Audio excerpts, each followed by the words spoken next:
as a mature and responsible adult, I have Halloween decorations that came from fast food meals and random other things that I found at some point, I guess. I don't even know where this one came from. It's like a mummy that rolls with a wind-up.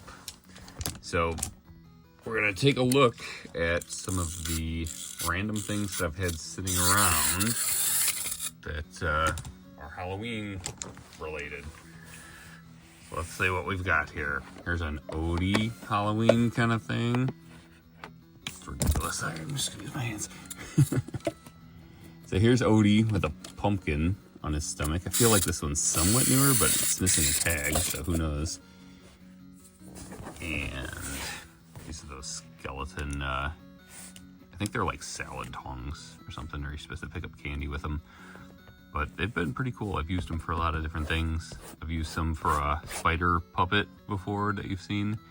And maybe I'll use them this Halloween for reaching out of a jack-in-the-lantern, or a jack-in-the-box type of box, I guess it'd be. Let's see what else we've got over here. We have, this is the 40th anniversary version of it, but it's the McNugget Buddies. I threw these all in with our Halloween stuff. Of course, there's a Ronald McDonald in his Halloween costume, so that's not a McNugget Buddy, I suppose.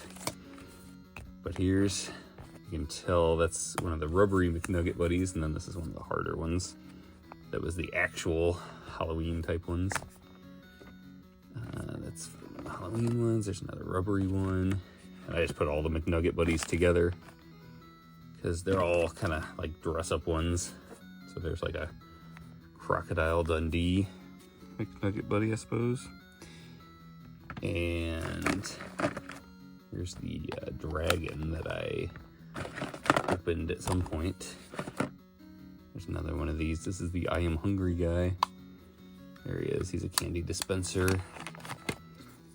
These came out later than the McNugget Buddies. Birdie is the cat. Here's another McNugget Buddy. It's the princess, fairy princess one or something. There's the spider head thing.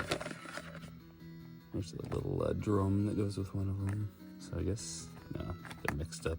That one goes there with his little head. And this one goes there. I just ended up with these randomly. Might have had some maybe at one point when I was a kid, but they're long since gone. So I'll put these out usually for Halloween. Have them sit just on a table or something. I think this is another old toy, maybe like Hardee's or Wendy's, I think it was. This one I just got randomly, I guess, with some other toys. So here it is, and of course the Hardee's bucket that glows in the dark. And I used to love things that would glow in the dark, so I kept that, of course, for years and years, even though it's starting to crack a little bit.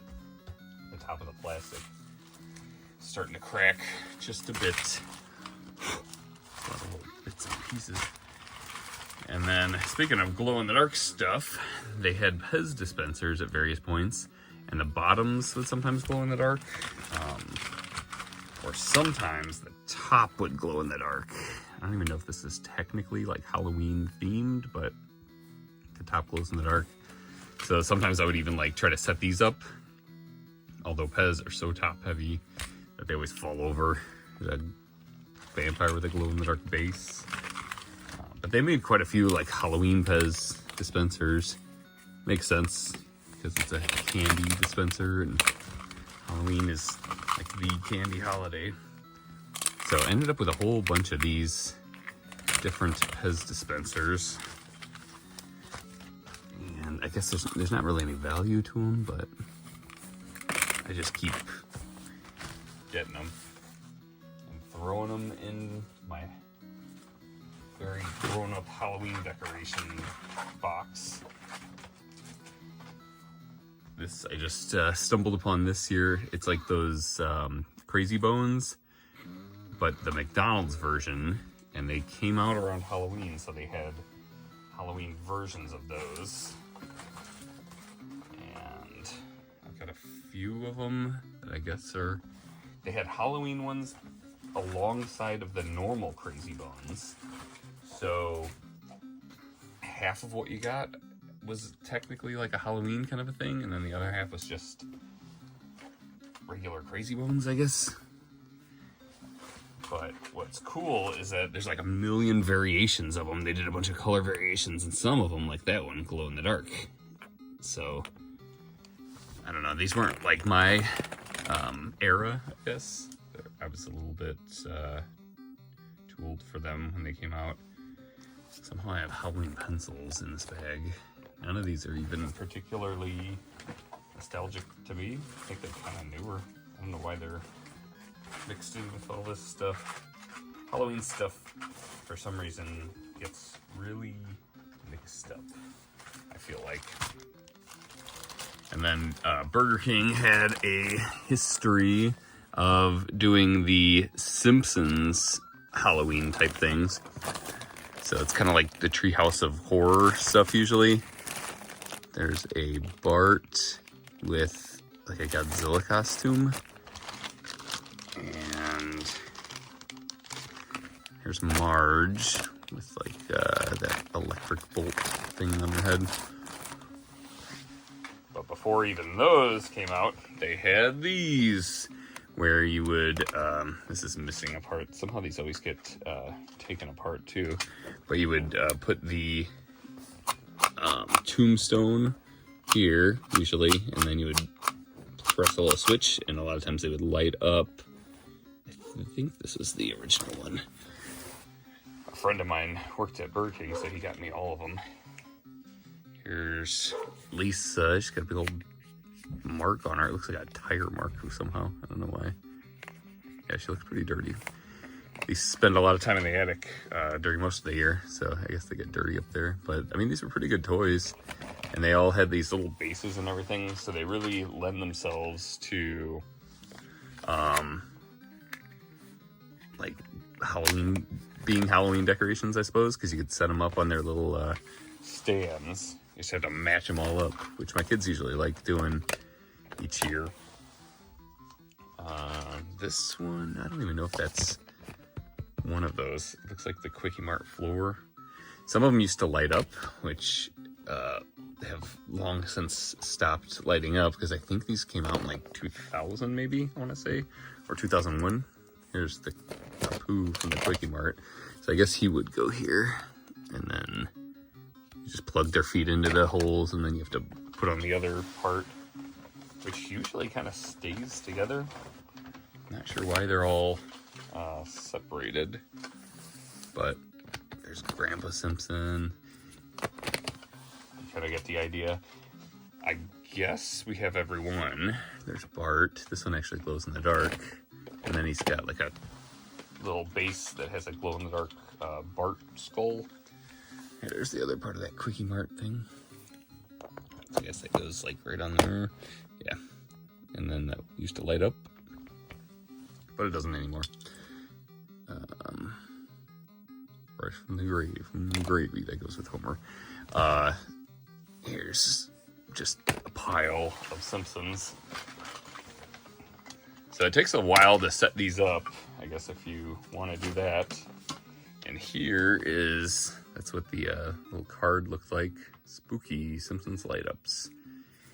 And I think I might have left it upstairs. I think I have a card for the other ones too. But I suppose, yeah, it's probably like the card that came in here.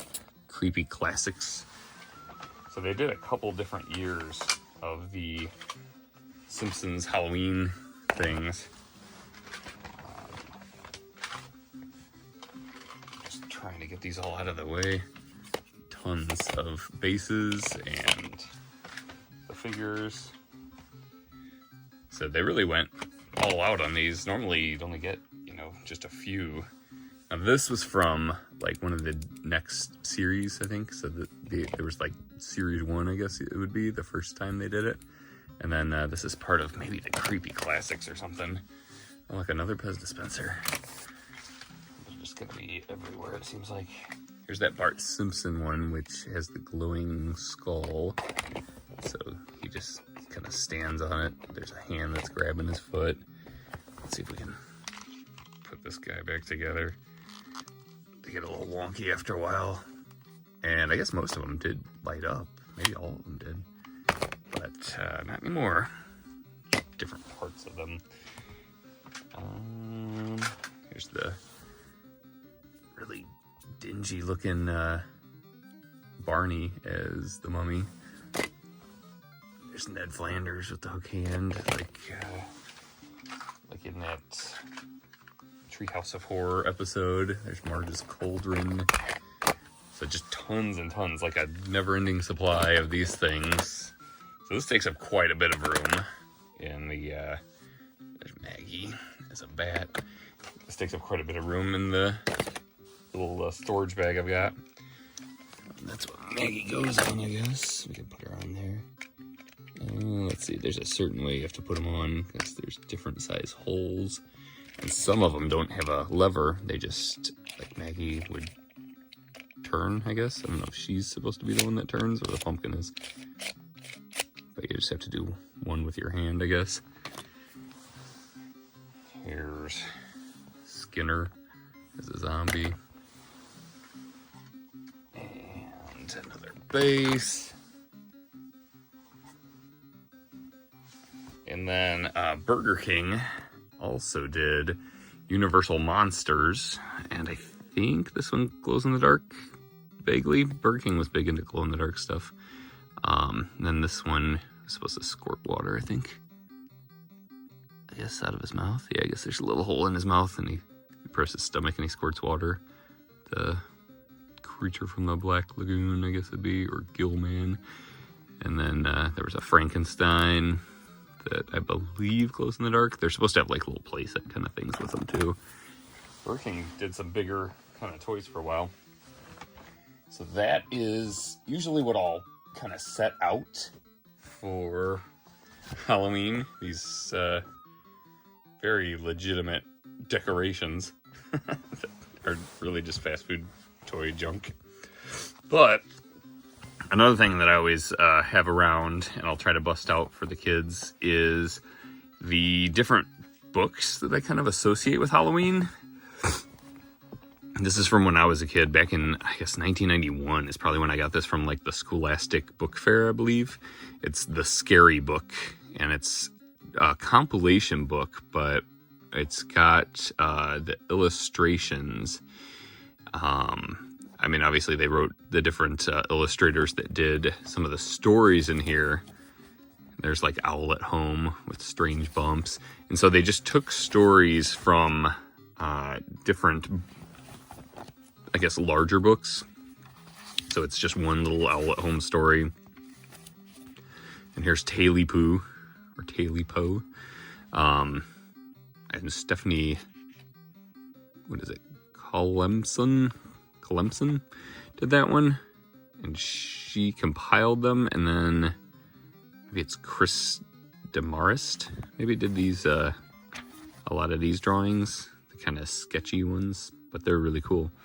I used to like this a lot, so I might go through and pull some of these out and read them. But yeah, I've gone through this book so many times. It's very well worn because this was literally my favorite book. Not even just for Halloween, but just any type of book. So you've got a bunch of little stories. There's the rabbis and the witches and things like that. And then the Viper is coming, which is just like an urban legend, kind of a joke story. And then it switches over to poems. It's got, some of them are fairly old. There's one by E.E. Cummings. There's old folk songs in here and stuff.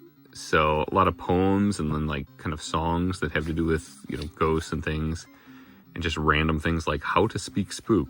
I don't even know what this is originally from, but it's basically just telling you to be a menace and screech in your house and make a lot of noise and let loose stray cats in there.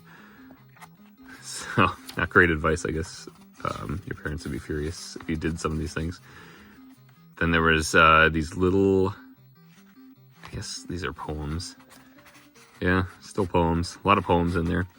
And then it tells you how to do little tricks, like a costume of a headless man, and what we've pretty much all done is, stick an orange peel in your mouth, and they call it monster teeth. And there's the thing with the finger that they did on The Simpsons, where you put your finger in a box and it makes it look like it's like a severed finger. And there's like tricks to play on people. That's the one where they like close their eyes and they think that there's a ghost hand on their shoulder. And there's the dead man game. That one's pretty famous too, where you have, like gloves with cold ice in them and grapes for eyeballs, and you tell people it's a different part of a body. There's a little drawing section, some really basic kind of shape drawings that you can turn into monster, witch, werewolf, and vampire. Tongue twisters. Guess you need those. Here's the Ghost of John song, which I learned, I think, in my music class in grade school, but then it was also in here. So that was a big thing in the early 90s, I guess, the Ghost of John song. I've been putting it in a lot of my videos. It's a really easy song to play on like a piano or anything. There's advice for passing a graveyard. There's a whole bunch of these kind of things. There's then it switches over to jokes, and it's a lot of these really corny kind of jokes.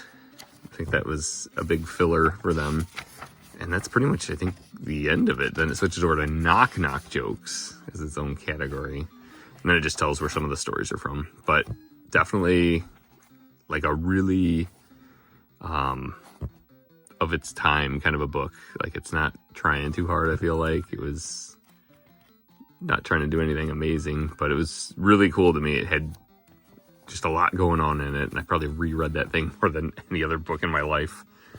And there's the Witch on a Motorcycle book. That's from the 70s. I actually just got this one, but it's kind of cool. Like, you don't always see some of these older books. Yeah, this is 1972, which I don't know if this is like a later printing, but this particular one looks really nice. I don't really have any nostalgia for it because I just picked it up. Came with, I think it came from the library. It was like pretty cheap too. But it's kind of an interesting Halloween type book. And then this apparently, I guess a lot of people have said that this is their kind of version of the scary book, but it's older. So this one's going to be from the very early 80s. Look at that, copyright 1981. So exactly 10 years before my scary book, they had this Happy Halloween Things to Make and Do book. And apparently Crystal had this one originally. This is another thing that I got later, but I didn't have as a kid. But I probably would have thought this was kind of cool. I mean, I don't know if it's nostalgia or whatever, but I like my scary book better. This is a lot of crafts. Here's like, I guess you could cut this out of your book and ruin your book if you wanted. It's how to make like a little paper skeleton. And there's kooky clay, which is just, I guess, probably, where's the ingredients? Salt and flour. Yeah, it's like the real basic kind of clay, I suppose.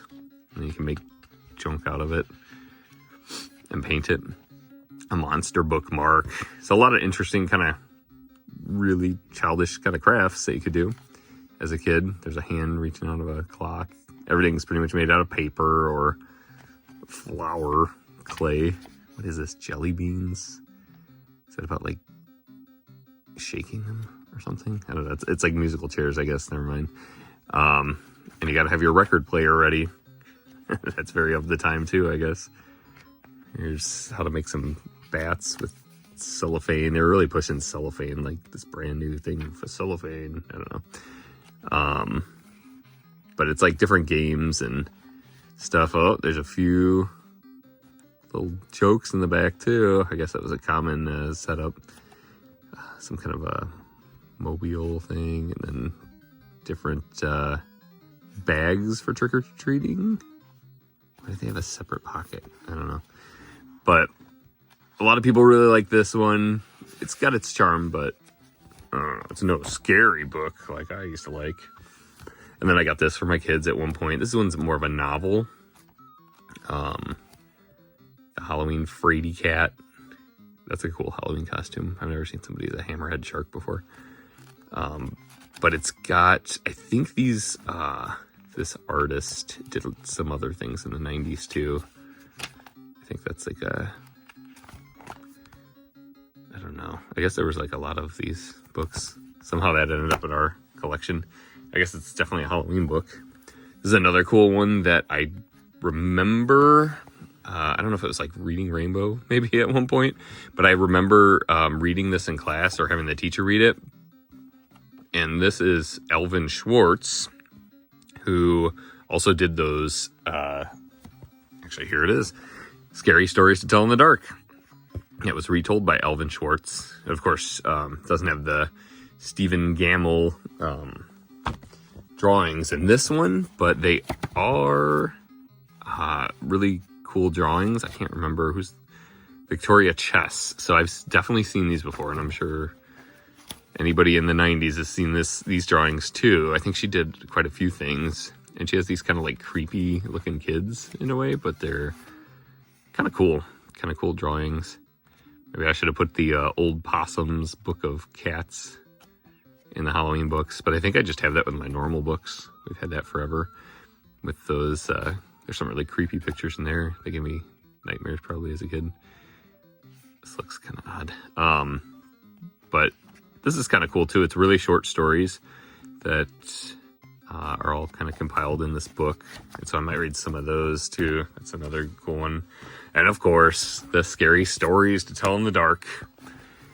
The trilogy. These were like the most in-demand books at the library, at school as a kid. And it was mainly, I mean, they're just general urban legends. Not particularly told that well or anything. You know, there's nothing that great about the stories in them, but the art is what you got this for.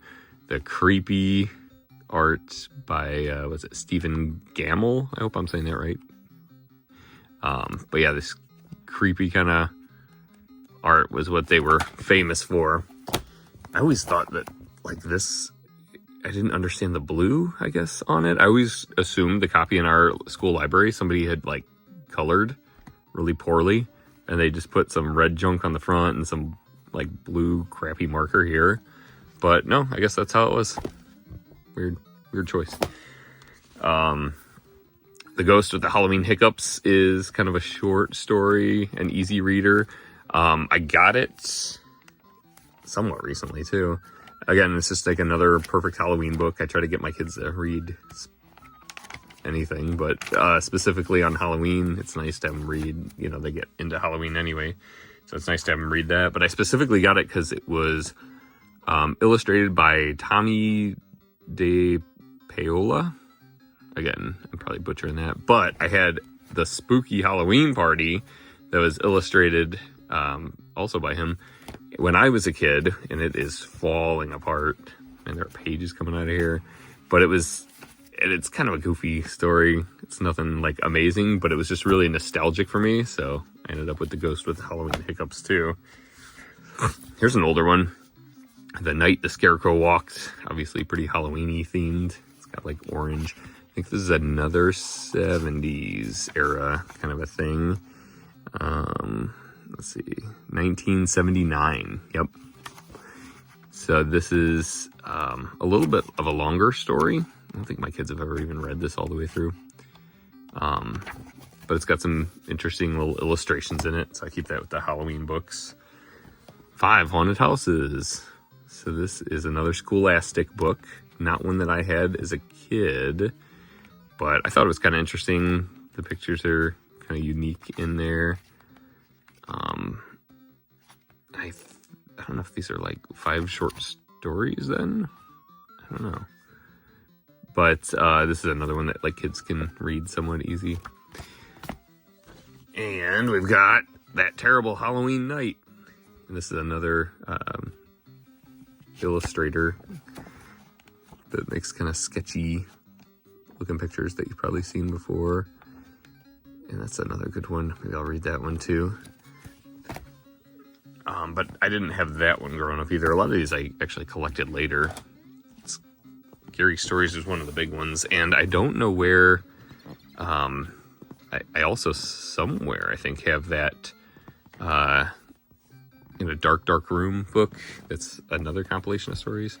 But here's the pumpkin book, which is just kind of all about growing pumpkins mainly. So it's almost like a gardening book, but specifically about pumpkins for kids. So that one's kind of cool. Definitely Halloween themed. It's always good to get the kids interested in growing stuff. And then the Teeny Tiny Ghost. This one's taller, so I guess I'll have to scoot it back a bit. But this one has kind of cool art in it, I thought. And we got this much later. It's about a ghost on Halloween. And I guess that'd be another one that would be good to read. I don't know if this one might have been on Reading Rainbow or something at some point. I'm not sure. But another one that I've ended up with, but I didn't have as a kid. So that's a good mess of Halloween stuff that we've got. Obviously, we have some other decorations and stuff that we put up too, but these are just kind of the sillier kid kind of things, that some of which I've kept since I was little, and I just like to bring out during the Halloween season.